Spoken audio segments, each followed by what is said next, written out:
Good evening, my friends. Tonight we are going to travel back to the 14th century. And this time you are not a knight or a noble lady.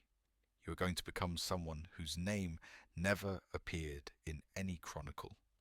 A maid working in an English country manor. Imagine trying to explain your smartphone to her. She would probably think it was a magic stone. And to be honest, she would not be entirely wrong. So before you get comfortable, click like and subscribe. If you truly enjoy this kind of story, your support matters much more than you think. As we begin, I would love to see you leave your city and the current time in the comments. Now dim the lights, listen to the bells in the distance, and step into tonight's story. Dawn has not yet broken. What wakes you is not light, but a sound. A sharp, harsh, undeniable crow from the rooster, like a rusty awl stabbing straight through the thin fabric of your sleep. You open your eyes and see nothing. The world is still pure darkness, but your body already knows that a new day, or rather a new round of labour, has begun. Cold is the second thing you feel. Not the refreshing chill of a pleasant morning, but a damp, penetrating cold that seeps into every gap it can find. A rough wool blanket covers you, thin and prickly, sprinkled with bits of chaff and something that might once have been crumbs of food. It gives more psychological comfort than real warmth. You shift a little, and the straw mattress under you rustles in protest. A few stubborn stalks poke through the thin linen shift and scratch your skin until it itches. This is your bed, a heap of straw in the corner of the kitchen loft. You let out a long breath. In your imagination, it should turn into a little cloud of white mist, but in this darkness, you see nothing. You only feel that warm breath instantly swallowed by the surrounding cold. Two other kitchen maids are crammed into this tiny loft with you. Their breathing rises and falls, sometimes broken by a sleepy murmur or the chattering of teeth, sharing a sleeping space. Like this is standard for servants at the very bottom in the Middle Ages. Sleeping above the kitchen has only one advantage. You can steal a little of the faint warmth that seeps up from the chimney below, but even that meagre heat disappeared around midnight. The cursed rooster crows again, sharper and more impatient in an age without clocks. It seems as if people's lives are ruled by sunrise and sunset, but for someone at the bottom of the manor hierarchy like you, work begins long before the first light in the sky. The kitchen fire has to be blazing before anyone else in the house wakes. You sit up and feel around with your feet for the edge of the straw when your bare soles finally touch the freezing rough wood of the floor. A wave of cold shoots up from your heels to the top of your head and snaps you fully awake.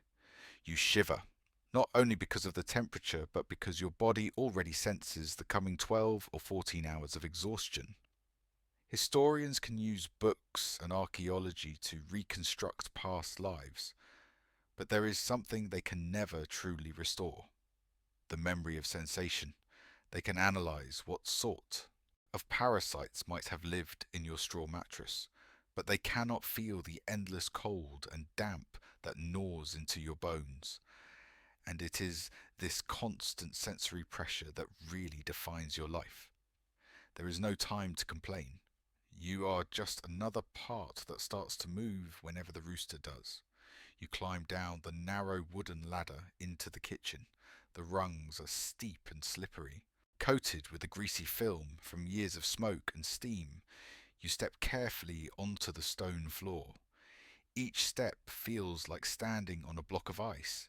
Down here, it is even colder and emptier than in the loft. Last night's fire went out hours ago, taking the last trace of warmth with it, leaving only a huge, cold stone monster in the middle of the room, the hearth. Your first task is to wake this monster. You kneel on the chilly hearthstones and use a small shovel to clear out the grey ash from yesterday's fire. This ash is not rubbish. It is valuable. The finest ash will be carried to the laundry to make lye for washing greasy cloth. That simple wood ash potash, is one of the most important cleaning agents of your time. Medieval housewives have understood recycling for centuries, even if their chemistry sounds more like grandmother's magic recipes. When the hearth is cleaned, the real work begins. You reach for your high technology, a piece of flint, a short strip of iron, and a small wooden box holding precious tinder. Tinder is not just any dry scrap. It might be made from a special fungus or from linen that has been carefully charred, so sensitive that a single spark can bring it to life. You pinch the flint and a pinch of tinder in your left hand, grip the iron in your right, adjust the angle that your body remembers, and strike. No spark. You breathe, adjust again, strike. This time a few tiny sparks leap out. One lands squarely on the tinder. It does not burst into flame. It glows, a pinprick of dull red in the darkness, like a sleepy firefly. This is the crucial moment. You gently nestle the glowing tinder in a little bundle of dry straw and shavings, then lean close and blow the softest breath you can muster. Not too hard, or you will destroy the spark. Not too soft, or it will suffocate. This is not something you learn from words, but from hundreds of successes and failures etched into your muscles. Your face is tight with concentration, eyes locked on. That tiny red point, finally under your steady breath, it swells and suddenly flares into a fragile tongue of orange flame. You did it. You quickly push the burning straw under the little stack of kindling you prepared. The fire spreads. Warmth and light slowly push back the cold and darkness in the kitchen. This is the first warmth you feel today, and it exists because you brought it into being. The fire is up, but your work is far from done. You lift two heavy wooden buckets, push open the crooked back door, and step into the dark courtyard. The wind slices your face like a knife. You must fetch water from the well in the centre of the yard. The well is the lifeline of the manor. The kitchen, laundry and brewery all depend on it. You hook a bucket to the rope, turn the heavy crank, listen. As the bucket rattles its way down until a muffled splash tells you it has met the water. Then you haul it back up. The weight of the icy water makes the bucket feel like solid stone. By the time you lug the first full bucket back, your arms are already aching. You will need to make 4 trips before the morning's great water barrel is even half full when you stumble into the kitchen with the last bucket. Your hands are numb and red, your shoulders rubbed raw by the wooden handles. But the room is warm now, the fire roaring, the cauldron beginning to steam. You have brought fire and water together, the two oldest elements, and on them the entire day of this great household will turn. The price is one anonymous little maid's struggle in the hour before dawn. The water in the cauldron begins to bubble. You throw in a handful of oats and some ground beans, then a few shriveled root vegetables from the sack beside you. This is the pottage, the thick soup that will be your main and most reliable meal of the day. It will simmer from morning until night, ready to be ladled out whenever someone needs to fill their stomach. If the cook is in a good mood, she might toss in the bones and scraps from yesterday's noble feast, and that counts as a grand improvement. You stir the grey, sticky mixture with a long wooden spoon. It has no exciting smell, only a plain scent of grain and earth. This is your fuel rather than your food. Its only purpose is to give you enough energy to work through the day. Beside you on the table lies another job. Preparing the bread for your Lord's breakfast, not your own dark, gritty loaf packed with bran and bean flour, but manchet, fine white bread baked from the best sifted flour. You knead the dough carefully. It is soft and elastic beneath your hands, a cruel contrast to the thick soup in the cauldron. In the 14th century, the colour of bread is a clear badge of status. The whiter the loaf, the more bran and coarse parts have been sifted away. The more grain has been wasted to refine it, and the higher its price. White bread is pure status. Every day you handle these symbols of privilege, yet to take even one bite would be an unforgivable crime. You divide the smooth dough into small pieces, shape them into neat rounds, set them on a floured board to rise. Later, you will bake them in a small oven by the hearth until they are golden and airy. Your own breakfast will be a bowl of pottage and a piece of hard, dry brown bread that could double as a weapon. All the hauling, kindling, and cooking has already drained your strength. You are very hungry. You take a bowl of hot pottage, lean against the wall, and quickly swallow it with a chunk of bread so tough it could break teeth. It has almost no flavour, but it is hot and it will keep you moving for a few hours. That is enough. Through the steam, you glance at the little white loaves rising on the board. They look as if they belong to another world entirely. Between you and that world stands a pot of soup that you will never finish. When the first real light finally slants through the high kitchen windows, the place is no longer a quiet stage for one actor, but a crowded, noisy battlefield. The kitchen wakes. Martha the cook, a big woman with a booming voice, is commander-in-chief. She needs no weapon. Her bellow and her ever-present giant wooden spoon are power enough under her. She has lieutenants, Roger at the spit, red-faced from the heat, Agnes the sauce maker with her mysterious talent for spices, and then, below them, ordinary soldiers like you, kitchen maids and scullery boys. Your work is the dirtiest and heaviest. Heaps of vegetables to scrub, chickens to pluck, rabbits to skin, fish scales to scrape, endless pots and pans to scour. Martha's shout makes you jump. Those chickens for tonight's feast need to be done now.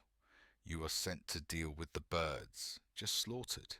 You drag them to the stone sink and begin plucking, the warm feathers mixed with the metallic smell of blood stick to your hands and forearms. It is slow and tedious work, but you must leave not a single little down feather behind. These birds may become some elaborate dish for the Lord's high table. As you work, your ears track the music of the kitchen, Martha yelling at Roger about the heat of the fire, the steward bursting in with the lady's latest demands for the menu, too. Scullery boys wrestling over a bucket and getting a sharp crack on the head from Martha's spoon, steam, smoke, and the smells of meat, herbs, and sweat fill the air. This is a typical day in a great manor kitchen, a rigid little kingdom, a food factory where everything runs efficiently, and you are one invisible screw on the line. The quality of the final dishes depends on your hands, but you will never receive credit. If you tear the skin, you are scolded. If you miss a feather, you are scolded. If you work too slowly, you are still scolded when you finally clean the last bird and hand it to Martha. She gives the briefest glance, mutters a vague sound, and turns away. No praise, but no rebuke. For you, that is already the best result of the morning. You expect to spend the rest of it in the greasy noise of the kitchen, as usual, but an unexpected order breaks the rhythm. The lady's personal maid, always neat and superior, appears at the door, pinching her nose as if the very air offends her. She delivers a message to Martha and then lets her eyes wander over you and the other maids before they settle on you. "Come with me," she says in a tone that allows no argument. Your heart jumps into your throat. In the manor hierarchy, being summoned by the lady is rare and dangerous. You have no idea what awaits you. You wipe your hands anxiously and follow. For the first time you leave the servants' domain and walk through long corridors hung with tapestries to the solar, the private living room of the lord and lady. The solar gets its name because it is on the sunny side of the house.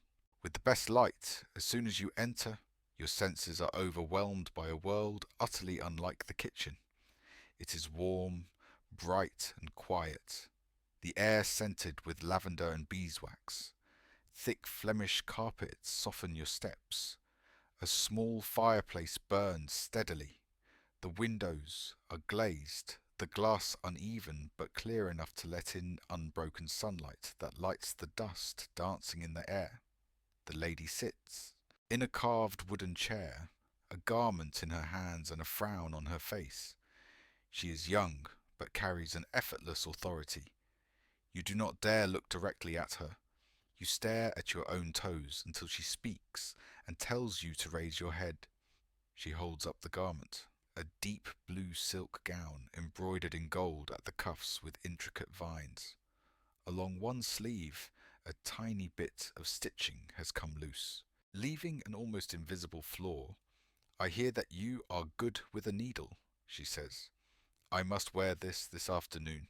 Can you mend it so that no one will see the repair? You look at the tiny damaged place, your heart pounding.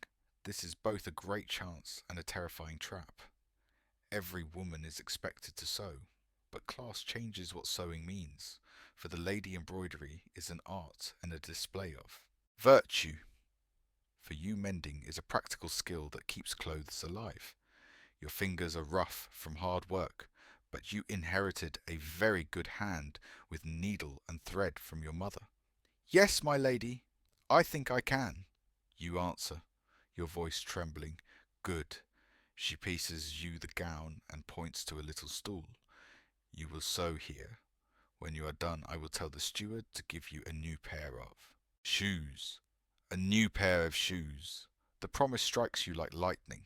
Your own worn shoes have almost no soles left after nearly 2 years of use. New shoes are a luxury beyond imagining, but you also know that if you fail, the punishment will not be a simple scolding. Damaging the lady's fine clothes is a serious offence. You sit on the stool, feeling as if you are on trial. The lady pretends to read, but you feel her gaze flicker toward you again and again. You take a deep breath and force your shaking hands to steady. You choose the finest needle and the thread that matches the silk most closely. You pour all your focus into your fingertips, and that tiny flaw, with almost invisible stitches, you anchor the loose thread and close the small gap. Your movements are gentle and precise. Sweat beads on your forehead, but you dare not wipe it away. After a few minutes you are done. You lift the gown, the damaged spot gone as if it never existed. You hold your breath and present it to the lady. She inspects it carefully against the light, then finally smiles a little. Very good, Ailey, she says, calling you by name for the first time. Go to the steward and collect your shoes. Relief floods you. Leaving you limp, you bow and slip out of that bright, suffocating room. From the steward you receive your reward, a pair of sturdy new shoes of soft dark leather, plain but solid, to someone used to bare feet and cracked old shoes. They are treasures. You clutch them as if they were jewels. Martha only snorts when she sees them and mutters about your good luck, but she gives you a lighter task for a while, sorting vegetables in the yard, an unspoken little bit of rest. And so for the first time that day, you truly stand in the sun. It is afternoon, the best moment, carrying a big wooden bowl of cabbages and carrots.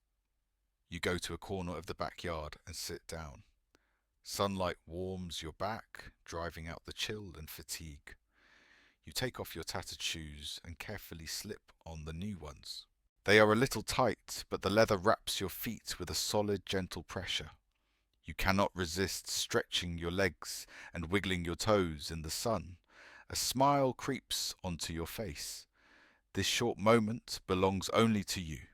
No shouting, no steam, no heavy buckets or endless feathers. Just sunlight, a pair of new shoes, and a basin of vegetables. For you, this is happiness. In this time, the line between work and rest is blurry. There are no official breaks and no weekends. Servants' rest is squeezed into the gaps between tasks, or when they are given something that can be done outside more slowly. Such informal respite depends entirely on your superior's mood and on whether the work is urgent. You lean against the warm wall, slowly scraping carrots and enjoying the rare peace. You even dare to close your eyes for a few minutes, feeling the warm red light behind your eyelids.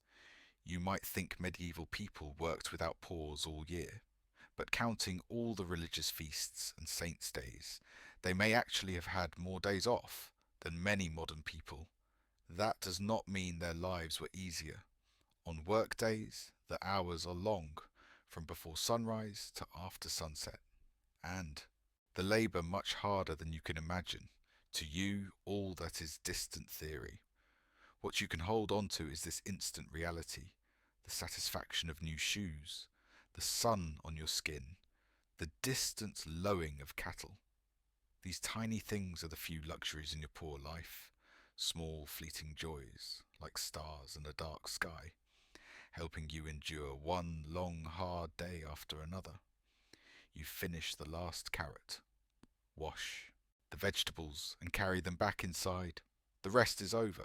You stand, brush the dust from your skirt, glance at your new shoes, draw a breath, lift the bowl and step back onto your noisy battlefield. Though your steps are a little lighter than before, the afternoon often passes to the hum of spinning wheels.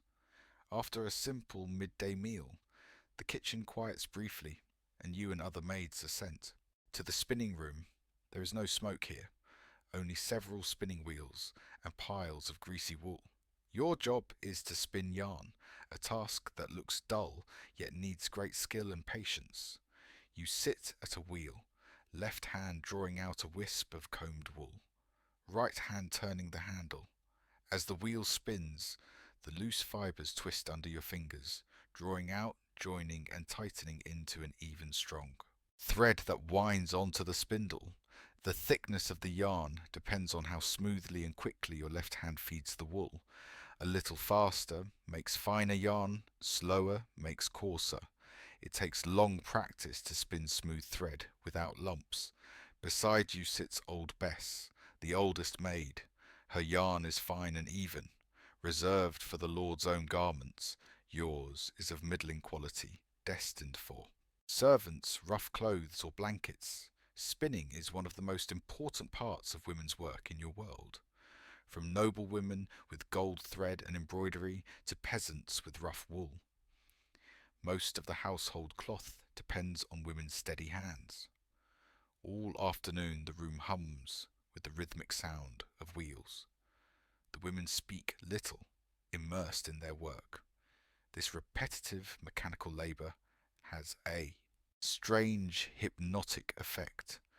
Your body runs on habit while your thoughts can drift. You may recall the blue silk gown and imagine the lady wearing it at the feast. You may savour again the joy of the new shoes and plan how to make them last. You may watch the yarn growing on your spindle and picture whose clothes it will become, whose body it will warm in winter. Your work is being woven into the shared life of the manor. In this almost meditative state, time flows a bit faster. Your shoulders and wrists ache, but there is a quiet comfort here. No sudden orders, no delicate tasks where one mistake could ruin everything. You just repeat the same motions. Your value turns into the growing layers of yarn on the spindle. This is a dull, passive creation, but it gives you a small sense of solidity. You are making something useful. That is the clearest proof of your existence in this world. When the sun outside slants and softens, Martha appears at the door. Spinning time is over. The storm of the evening feast is about to arrive, Ailey. Go to the herb garden and bring back sage and rosemary, and check how the parsley is doing. Her command pulls you from the quiet back into the kitchen's orbit. You take a small basket and head across the yard to the herb garden. This little patch is another treasure for the kitchen and one of your favourite places. It is not like the ladies' rose garden, where flowers exist for show. Here everything is grown to be eaten or used. Rows of plants fill neat plots, the air rich with sharp, fresh or sweet scents. You move among them like a queen. Inspecting her realm, your knowledge comes not from books, but from daily observation, touch and smell, and from older servants' whispered lessons. You know which thyme is strongest for roast meat, which mint is tender enough for drinks, which nettles to avoid unless you want a painful sting. You gather sage and rosemary as ordered, the stars of medieval flavour, then check the parsley, vivid green. And healthy, you pull a few carrots as well. These carrots are not the orange ones you know today, but purple, white or yellow. Their orange variety will not appear until Dutch growers in the 17th century breed it in honour of their royal house. Besides being the kitchen's spice rack, this garden has a more secret meaning for you. It is your private pharmacy when no one is watching you slip. Into a corner where calendula grows, you pick a few bright orange blossoms and hide them in your apron pocket. You know that crushed petals help wounds heal and keep them from festering. Yesterday you scratched your leg carrying firewood. Tonight you will use them. In a time without modern medicine and where a doctor is too expensive to even think about, knowing a few herbs is an important survival skill. This knowledge often ties to the old doctrine of signatures, the idea that a plant's shape shows what it can heal. Walnuts for the brain, lung-shaped leaves for lungs. Modern science laughs at this, but your experience says calendula works, and that is enough. This quiet herb lore is one of the few bits of power and agency you possess in a life you hardly control when you are hurt. You do not need to beg anyone, risk anger by reporting it. You can rely on your own secret knowledge to solve the problem in silence. A tiny act of independence and quiet resistance. You fill your basket, pinch a few lemon balm leaves, crush them between your fingers and breathe in the fresh scent. It lifts your spirits. You tuck the leaves away too, planning to steep them in water before bed too. Help you sleep. Carrying your heavy basket, you leave this garden full of secrets and life, taking not only flavour for the feast, but a small sense of safety just for yourself. On your way back, you pass the manor's small chapel. The last light of day streams through the narrow, stained glass, and paints shifting colours on the stone. Evening prayers have ended. The inside is empty and hushed. A strange impulse pulls you toward the heavy door. You glance around, see no one, and slip inside. The air is cooler here, scented with wax, old wood and incense. Under the large crucifix, you feel tiny. In the 14th century, religion is everywhere. It organizes the rhythm of the day and every stage of life. Church bells are the village's heartbeat. From birth to marriage to death, the church stands as witness and judge. You do not understand the priest's Latin, nor the complex debates about theology. For you, God and the Virgin Mary are distant, powerful beings who must be respected in hopes of mercy. You kneel awkwardly before Mary's statue and make the sign of the cross. You do not recite any formal prayer. You simply talk silently in the plainest words. Holy Mary, please let me get through tonight's feast without dropping a plate. Please let the cook be in a better mood and shout at me less. Please let the cut on my leg heal quickly so the steward will not notice. And please, if it is not too much to ask, let my new shoes last many years. Your prayer may sound selfish, but whose prayers are truly noble. As you pray, your eye drifts to the altar. You know that this place has a special legal power, the old right of sanctuary. If someone commits a crime, even murder, and manages to reach the altar inside a church and touch it, secular law cannot immediately seize him. He can claim refuge for a time, often 40 days, to choose exile or seek forgiveness. The chapel door is a line between two worlds, the realm of God and that of the king. For you, the church offers a different kind of shelter, mostly in your mind. Here you are, briefly free from the noise and pressure of the kitchen. These few stolen minutes of quiet are your own. You look up at Mary's calm, sorrowful face and feel a thin comfort, as if your small, humble wishes have been heard. Then the bell rings again, this time warning that the feast is near. You start, knowing you cannot stay. You cross yourself once more, and slip out like a startled rabbit, back into the world that demands your constant work. You do not know whether your prayer will work, but at least you bought yourself a little peace. The moment you step into the kitchen, it is like being hurled from a safe harbour into a storm. The last hour before the feast is the craziest. The kitchen is no longer just a place for cooking. It is the command centre of an army about to march, full of organised chaos and nervous energy. The air sharp with the smell of roasting meat, hot fats, spices, boiling stock and sweat. The fire roars, staining everything red. Roger turns the spit with a whole boar crackling and sputtering, fat dripping into the flames and sending up bursts of fire. Agnes stands among bowls of coloured powders and liquids like Anne. Alchemist, brewing sauces, ale, water.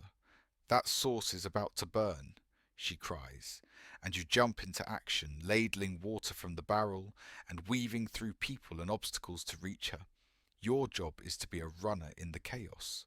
A plate here, a cloth there, a dash to the cellar for mustard or wine. Eyes and ears wide open, ready to answer any shout. Martha spins in the centre like a top. Her voice the constant thunder. Roger, that pig will turn into charcoal if you keep it there. Take it off, skim the scum from that pot. Do you want the Lord to find dirt in his soup? Where are the silver plates for the feast? Who polished them? You are sent to scrub the silver, using a cloth with fine ash and vinegar to rub and rub until they shine so brightly you can see your own smoke-darkened face. For the nobles, the feast is a blaze of colour and flavour, a social performance. They will never know the chaos that lies behind these few hours of splendour. Every elegant dish is the result of countless hands like yours working fast under pressure. Every plate you polish, every ladle of water you carry is one unseen brick in this palace of display. At last, the first course is ready. Servants line up, carefully balancing dishes and trays. You are given a basket of bread. You take a deep breath and join the tail of the procession moving toward the hall. The storm's centre shifts from kitchen to great hall. Heat and noise wash over you as you enter. Torches on the walls and dozens of candles and chandeliers flood the room with light. Long tables are covered with white cloths glittering, silverware and glass cups. Guests are already seated, wrapped in silk and velvet of all colours, talking loudly and laughing. You feel the hierarchy like a physical thing. The lord and the most honoured guests sit on a slightly raised platform at the far end, backs against rich tapestries. Others are arranged down the sides of the long tables according to rank. Somewhere near the middle stands a large decorative salt cellar, the famous above the salt and below the salt. Those seated above it are of higher status. Those below are lesser folk. That little piece of silver draws an invisible line, like a tiny Berlin Wall, and you belong to neither side. You and the other servants are moving parts of the scene rather than members of it. Your task is to be quick and silent and almost unseen. You walk along the table, handing out bread, eyes on plates and your own hands, avoiding any direct gaze. The noise of the hall makes you dizzy. A lute plays merry tunes in a corner. A few hunting dogs weave under the tables, hoping for scraps. Guests eat with their hands and knives. Forks are still rare in England and seen as a foreign affectation. Bones and leftovers are tossed onto the straw on the floor. You reach a baron whose face is flushed with drink as you offer bread. He suddenly grabs your wrist. His grip is strong and painful. "Hey, pretty little thing." He leans close, his breath heavy with wine. "What is your name?" Pretty eyes. Your mind goes blank. Fear rushes through you like ice water. As a servant, you are supposed to be invisible. As a young woman, you are all too visible. Your position is painfully fragile.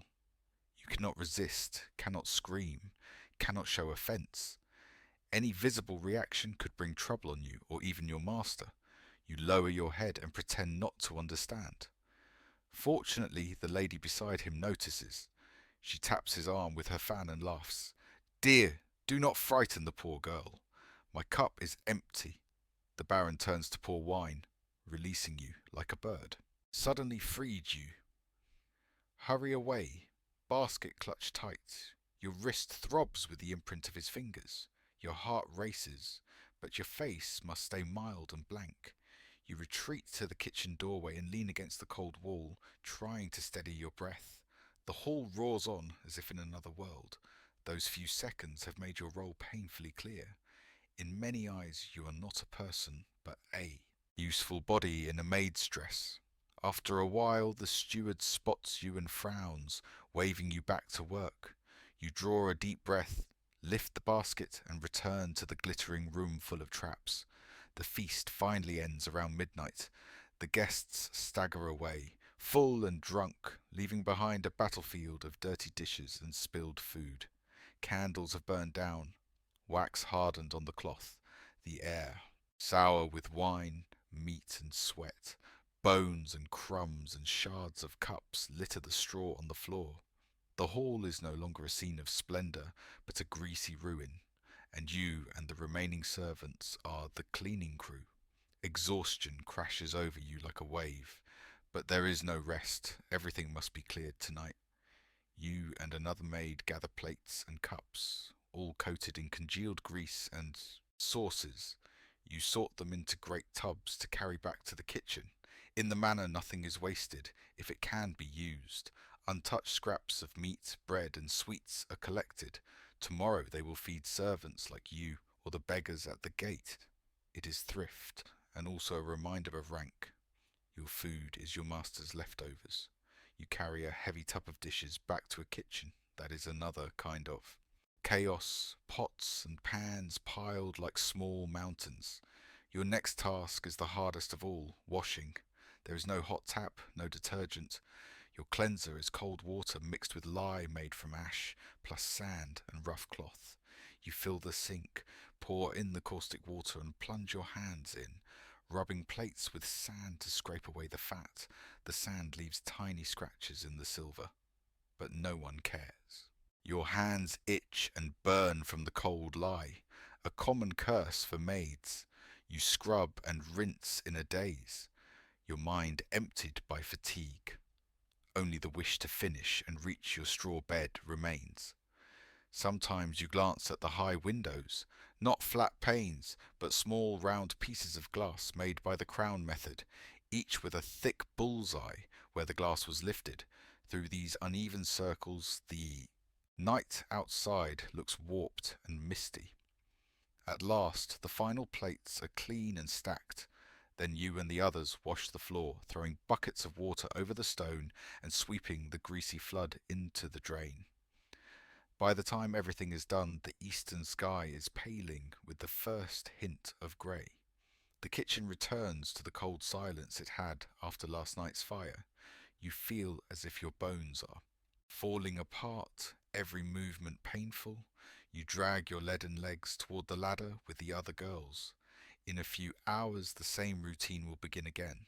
This endless cycle is the most real and heaviest part of your life. You climb back to the loft that smells of straw and sweat, collapse onto your bed still in your clothes, but sleep does not come at once. The loft has its own nightly ritual. The talk of maids. This is your only time truly your own. Free from supervision. My feet are about to fall off, groans Mary. Who washed dishes with you? My back too, says another.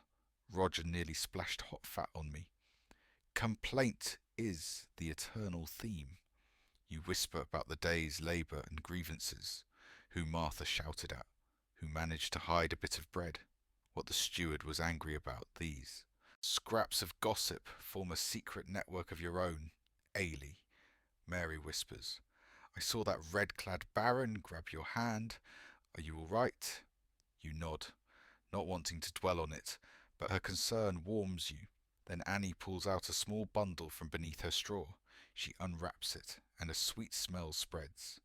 A piece of almond marzipan saved from the feast. Quick, a bite each. Do not let anyone else see. She murmurs, servants taking small amounts of food is common, almost an unofficial rite. As long as it is not too much, most masters pretend not to notice. For you, it is not only about taste, but about a sliver of resistance and compensation. You nibble your piece, the rich sweetness melting on your tongue. The first real treat of the day. In the dark, you share this tiny illicit joy and smile. Then, you show them your new shoes, letting their fingers feel the soft leather. They sigh with envy and admiration. So pretty, Ailey. Did the lady give them to you? You are lucky. You hug the shoes to your chest, proud in this little world beneath the roof. By candle or by darkness, you are no longer just servants. You are a circle of young women who complain, gossip, share secrets, and genuinely rejoice over one another's fortune. This sisterhood is your only fortress against the cold and rigid world outside. Here you use talk to wash away hurt, sharing to build trust, and tiny shared secrets to confirm each other's worth. The voices fade as sleep claims one girl after another, leaving only slow breathing. You hold your shoes, listen to the wind outside, and feel your eyelids grow heavy. Just before sleep takes you, you remember something important, something only you remember. You jolt awake, heart skipping. You forgot to cover the kitchen fire. In a world of wood and thatch, this is no small thing. Fire safety is life. Every night someone must make sure all flames are out or safely banked. You cannot risk delaying. You slip from your bed and creep down the ladder into the silent kitchen. In the hearth only a few red embers glow faintly. You take the heavy metal cover kept for this purpose and carefully set it over them, cutting off the air so the coals will not flare up during the night, but will still offer a bit of warmth to help you in the morning. Only then do you breathe again and turn to go, when your eyes catch a jar on the shelf, the honey jar. Honey is one of the rarest sweets, you know, more common than sugar and used as medicine too. Martha guards it fiercely. Now the kitchen is empty. A fierce, sudden desire rises in you. You hesitate, hearing the church's teachings about greed and theft, but your tired, bruised body longs for one extra forbidden drop of sweetness. Desire wins. You check once more that no one is there. Tiptoe to the shelf, lift the lid. A deep floral sweetness fills the air. You dip your finger, take the tiniest bit, and pop it into your mouth. The pure, intense sugar explodes on your tongue, far richer and more sinful than the marzipan, a pleasure that belongs to you alone. You quickly replace the lid, lick your finger clean, and pretend nothing happened. This small secret act is the last thing you do today, for the whole day almost. Everything you did was passive, following orders, hauling, cooking, sewing, spinning, serving. You were a driven gear, but these two small actions, returning to bank the fire and secretly tasting the honey, were entirely your own choices. One for the safety of all, one for your own desire. Together they form a complete picture of you as a person, in a world ruled by strict religious teaching and social rules, where an illiterate commoner is supposed to fit into stories of sin and punishment. You are quietly making your own balance between duty and need, between divine law and human longing. You climb the ladder again with the taste of honey still on your tongue and a tiny guilt mingled with joy in your chest. This time you truly can sleep. You fall onto your straw, exhaustion wrapping you. Like a heavy blanket, your body is a battered boat, finally reaching a quiet harbour after a storm. Your thoughts blur, fragments of sensation flicker through your fading awareness.